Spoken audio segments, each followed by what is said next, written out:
Pharmacy. It was in 507. Then after that, I completed my Bachelor of Pharmacy in Tenkasi. Yes, Sakura Bachelor of Pharmacy, Tenkasi. Then in 2014, I completed my Master of Pharmacy. As a resource person, so I feel very happy, and I say again thanks to our organizing team. Okay, so now I start my session. So now I have interested to deliver my lecture on characteristics and techniques in phytopharmaceuticals. Okay, characteristics and techniques in phytopharmaceuticals. So before entering into our session, I have interested to say few words about the phytopharmaceuticals, phytochemistry or natural products. So you know very well about that. So what is the meaning of phyto? What is phyto? Phyto means plants as well as natural, I mean naturally occurring substances. 90% of the natural substances will be obtained from plants. Then the remaining 10% of the drugs, crude drugs or derivatives will be obtained from animals, minerals, marine, microorganisms and also its constituents. So these all will be collectively known as phyto. So phytopharmaceuticals.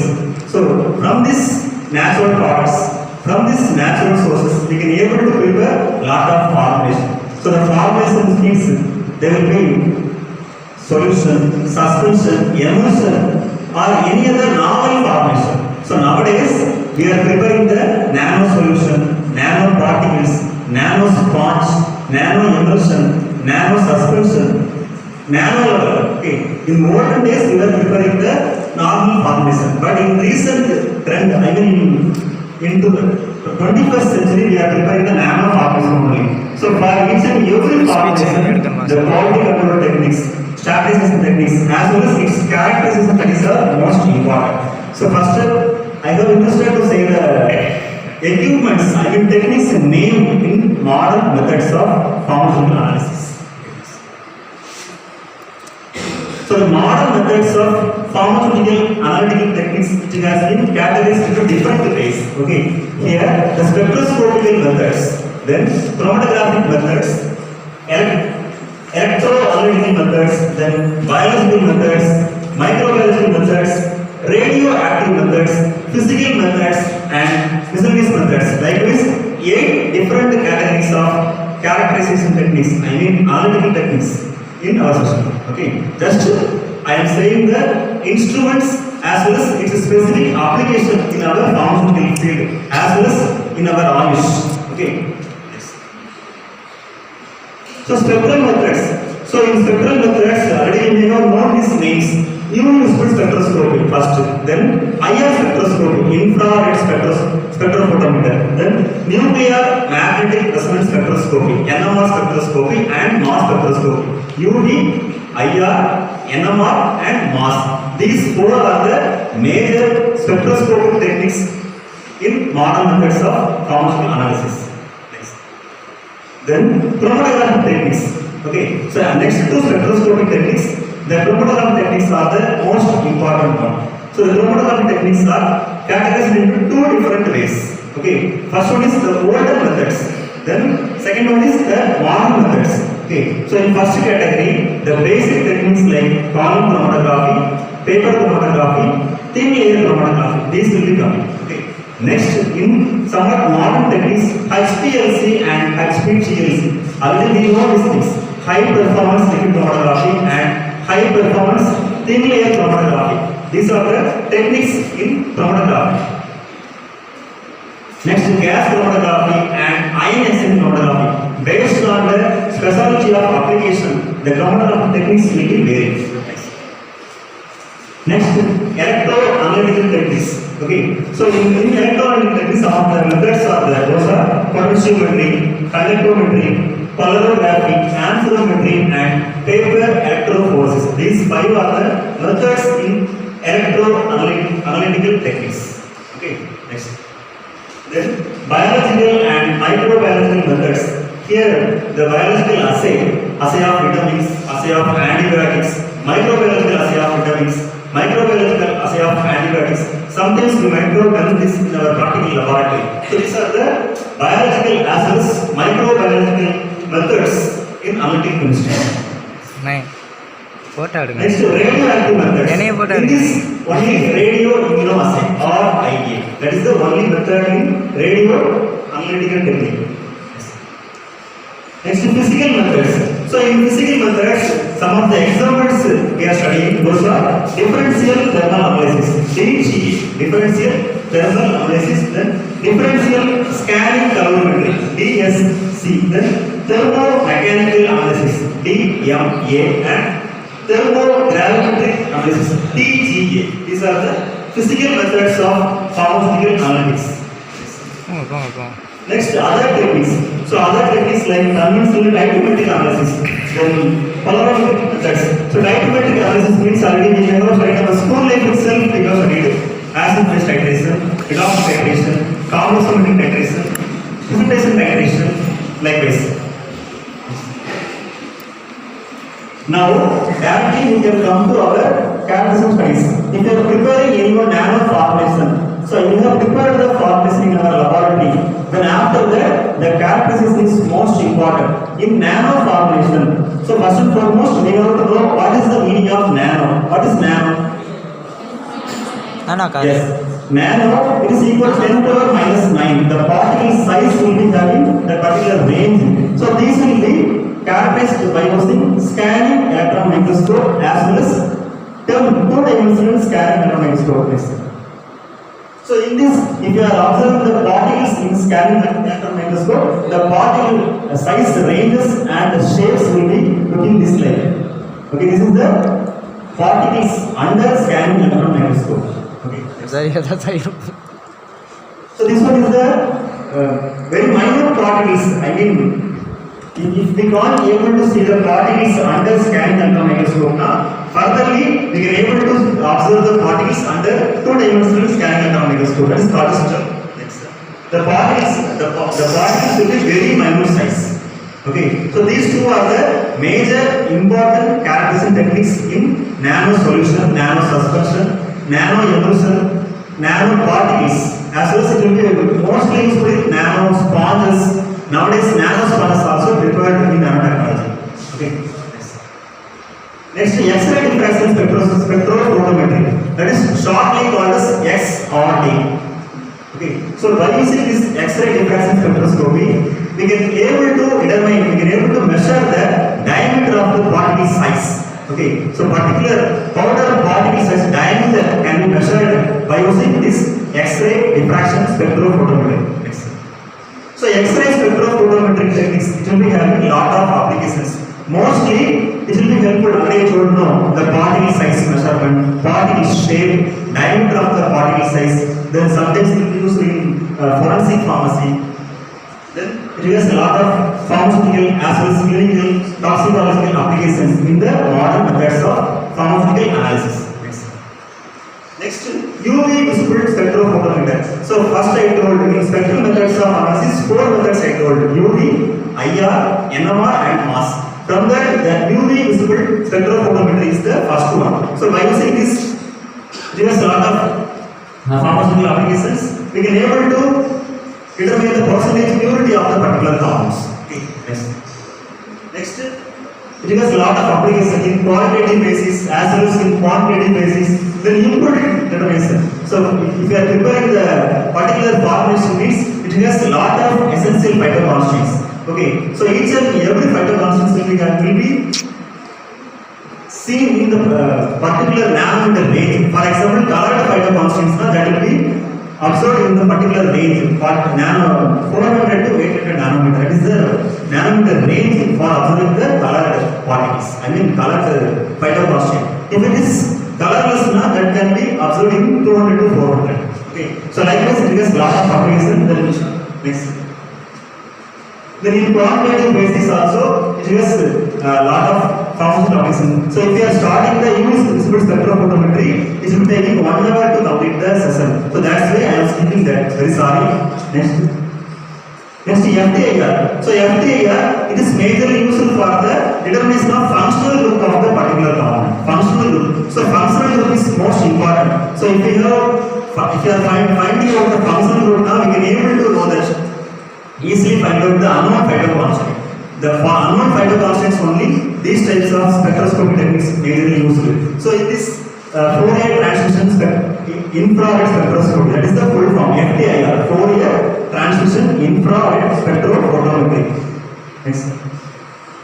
So the major applications, so identification of functional group, then identification of drug substance, then identifying the impurities. So almost spectroscopy techniques all will be having similar applications, and some of the spectroscopy techniques will be having specially defines. Next. Next, nuclear magnetic resonance spectroscopy. Okay, NMR spectroscopy. It is nuclear magnetic resonance spectroscopy. So the major application is atomic number that can be determined by using this. Next, high performance thin layer chromatography. So now we have come to chromatography techniques. So chromatography techniques, that is the most important major area in our phytopharmaceuticals. Okay. So before entering into the modern chromatography techniques, just I have interested to say about paper chromatography, column chromatography, and thin layer chromatography. That is not mentioned in the slide. But if you are knowing the basic things, it will be very easy. So in chromatography techniques, there are two different phases are used. One is stationary phase and another one is mobile phase. Okay. So mobile phase, normally the mixture of organic solvents. For example, N-butanol, glacial acetic acid, water. This will be used as a mobile phase. In stationary phase, the silica gel, alumina, this can be used. So the name itself we can easily understand. Stationary phase will be stationary. Mobile phase will be moving. Okay. For example, if you are using the column chromatography, means by using the column chromatography, we can able to separate the individual phytoconstants. So what is the reason for saying the column chromatography in this assemblies? Column chromatography, I mean the HPLC is the modified form of column chromatography. Column we can use in our laboratory. HPLC sometimes we can use in our laboratory or in industrial scale. Okay. So HPLC, now I heard so much that HPLC is the modified form of thin layer chromatography. So in thin layer chromatography, we are using the glass slides are used in our laboratory scale. Glass slides. So for the preparation of thin layer chromatography plates, we are using 4 different techniques. Okay, mixing, pouring, spreading, and spraying. First of all, the silica gel solution is prepared and it is poured on the slides. Then after that, the unknown phytoconstituent spot will be kept from bottom to 1 centimeter level. So the unknown phytoconstituent spot will be kept, and we can able to identify the unknown phytoconstituent. We can able to identify the alkaloids, glycosides, flavonoids, any of the center metabolites we can able to identify by using thin layer chromatography as well as paper chromatography. Okay, because each and every phytoconstituent will be having different RF value. So RF value, that is retention factor. We never know in our analytic chemistry. RF value, that is called as retention factor. So how the RF value is being measured means it is the ratio between the distance traveled by the solute by the distance traveled by the solvent. Okay. So how we can able to measure the distance traveled by the solute and solvent? First of all, the TLC plates are the paper chromatograph which can be prepared and it will be kept inside the beaker. Okay, so we have to measure the solvent front. I told already, the mobile phase it will be the moving phase. Stationary phase, it is the stationary. Okay, so the mobile phase will be moving. Just we have to measure the 75% portion of the filter paper or the TLC plates. So we have to measure the range. Then after that, the solvent, the solute front, these also should be measured. So finally, we have to calculate the RF value by using distance traveled to the solutes by distance traveled to the solvents. Okay, so high performance thin layer chromatography, that is the industrial method. Okay, by using this, I told already, unknown phytoconstituents. If suppose our pharmacy will be having 100 different unknown phytoconstituents, now we can able to differentiate with its RF value. Okay, so in our Indian pharmacopoeia, in our oil pharmacopoeia, or in any other national formulary, they have clearly mentioned the retention time of all phytoconstituents. By this, we can able to identify the phytoconstituent. For example, if any one phyto constant, that is the named caffeine, it has 0.56 RF value, means we are finding the another one phyto constant, theophylline, maybe having the RF value of 0.59. Theobromine maybe having the RF value of 0.62. Likewise, the RF value range will be very, it has no unit, it will be less than 1. Okay, next application of HPDLC. So HPDLC has lot of application in clinical area, then in forensic, then in food analysis, environmental analysis, in industrial scale, as well as in other methods. It has a lot of application. In food industry, how the high performance spectroscopy is used? You may ask one question. Sometimes it may be posted for the analytical chemistry in food industry. So that thing we can identify the unknown phyto constant, or we can able to detect adulterant. If suppose any one manufacturer is being adulterating the formulation, means we can easily identify this is the adulterated one, this is the pure one. Likewise, we can measure. For that, we are using the HPGLC. Next one, HPLC. So I told about column chromatography. So column chromatography is the laboratory scale method. HPLC is the industrial scale method, high performance liquid chromatography. So in column chromatography, we all know the burettes. So in burette, the silica gel as well as the mobile phase, I mean the organic solvent should be taken, and after that this will be the mixtures, I mean the formation mixture should be poured inside the beaker. Then based on the affinity, the individual phyto constants can be separated. For example, if you want to separate the different phyto constants like ephedrine, ergotamine, like this, each and every phyto constants can be separated based on the affinity. Okay, so column chromatography we can do in our practical lab. So HPLC is the modified form of column. Here they are using different modified equipments, columns. Here also the radiance and time is most important. So the compounds can be identified based on radiance and time. Okay, so RF value is the most important parameter in all chromatography techniques. It is commonly used for paper, column, thin layer, HPLC and HPGLC. In five types of chromatography, the RF value is used. Okay, next applications of HPLC. Okay, so same as HPLC. HPLC also having lot of pharmaceutical, clinical as well as other analytical applications. Okay, in qualitative basis, then checking the purity of a compound, whether the compound is purified or not, we can able to check this. Then presence of impurities. So impurities can be determined by using this. Then quantitative basis. Okay, next. So these are the further applications. Okay, purification of compounds, identification of drugs. So identification of drugs we can identify by using paper itself. Okay, by HPLC we can easily identify. Okay, next GCMS. So GCMS, that is the gas chromatography along with the mass spectroscopy. Okay, it's the combination of both the gas chromatography as well as mass spectroscopy. So gas chromatography, I have interested to say few words about gas chromatography.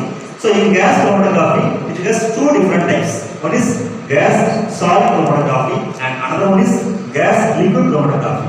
Okay, so in gas solid chromatography and gas liquid chromatography, these two will be helpful for the separation of volatile compounds. Okay, so the phytoconstants, the components will be available in different size ranges, I mean different nature ranges. Okay, so for volatile components, we have to use different types of chromatography. Okay, if you are using the volatile components in column, it can be easily evaporated. So we can't use that.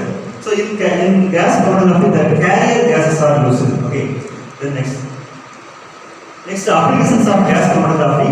It has a lot of applications in qualitative basis. Then checking the purity. So common applications only. Then because of if any impurities are present, we can easily identify in qualitative nature.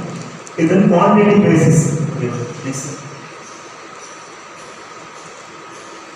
Yeah, I told already. Isolation and identification of nature of compounds like amino acids. So amino acids also can be identified by this. So amino acids will be identified by paper chromatography also.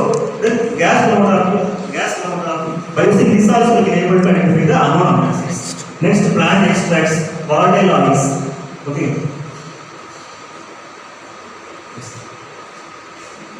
Application of mass. Next, mass spectroscopy. So, mass spectroscopy, shortly, we are saying it is majorly useful for the molecular determination. So, molecular weight is determined by using this. Okay, structural illustration. So, structural illustration, you may have known in advanced organic chemistry. Structural illustration, we can able to illustrate the individual structure of individual phytoconstituents. Okay, so based on the basic nucleus as well as based on the functional group, the activity will be varied. So like this, the mass spectroscopy will be applicable. Okay, the reduction of impurities. So impurity reduction, the quantitative basis, then drug metabolism studies are the major applications. Then clinical studies, toxicology studies, and other applications, forensic applications. Next, LCMS. So LCMS is known as liquid chromatography and mass spectroscopy. So in this type of equipment, the major advantage is chromatography and spectroscopy. These two are coming in the same way. Okay, LCMS. Next, gel filtration. So gel filtration, that also allows separation technique. So same as like column chromatography, by using gel filtration also we can use for the separation of individual phytoconstituents. Here also the stationary phase will use. Stationary phase is nothing but it is a silica gel or alumina. These are the stationary phases. Mobile phases are the glycolic acid, N-butanol, water. In our laboratory we have seen these things. Okay, so these are the mobile phases. Next, electrophoresis. So electrophoresis from school itself we can study it. We have studied it. So by using electrophoresis also, we can able to separate the different types of phytoconstituents based on its nature. Okay, so these are the modern equipments. I have told the very few important equipments only. So once again, shortly, I say about the equipment names. So in chromatography, column chromatography, paper chromatography, thin-layer chromatography, gas chromatography, ion exchange chromatography, high performance thin-layer chromatography, high performance tissue chromatography. These are the chromatography techniques. In spectroscopy, the important techniques are UV visible spectrophotometer, infrared spectrophotometry, nuclear magnetic resonance spectrophotometry, then mass spectrophotometry. Then nanoparticles analysis, we are using scanning electron microscope, two-dimensional scanning electron microscope, X-ray diffraction spectrophotometry, and other methods. Okay, so other methods means I don't know polarigraphy, conductometry, then other gravimetric analysis, then physical methods like thermal gravimetric analysis, differential scanning calorimetry. Okay, so these are the just outline as well as summary of the characteristics and techniques used in phytopharmaceuticals. Okay. Okay, thank you very much. Once again, I thank our director sir, our principal madam, then our HOD as well as vice principal madam, and respected faculties and dear student friends. Thanks for giving this opportunity. In future days, if you are interested, I have interested to come to deliver further lectures related to individual topics. So today I have just given the summary as well as outline only. I have told only the applications. I didn't enter deeper in modern methods of pharmacogenomics, but I have interested in these topics. So each and every topic will be taking 1 hour for instrumentation, analysis, its interpretation, principle, applications. So applications we can study a lot of applications. So I have told only few information. So in future, if I will get a chance, I am interested to come and deliver the coming lectures. Thank you. I will be a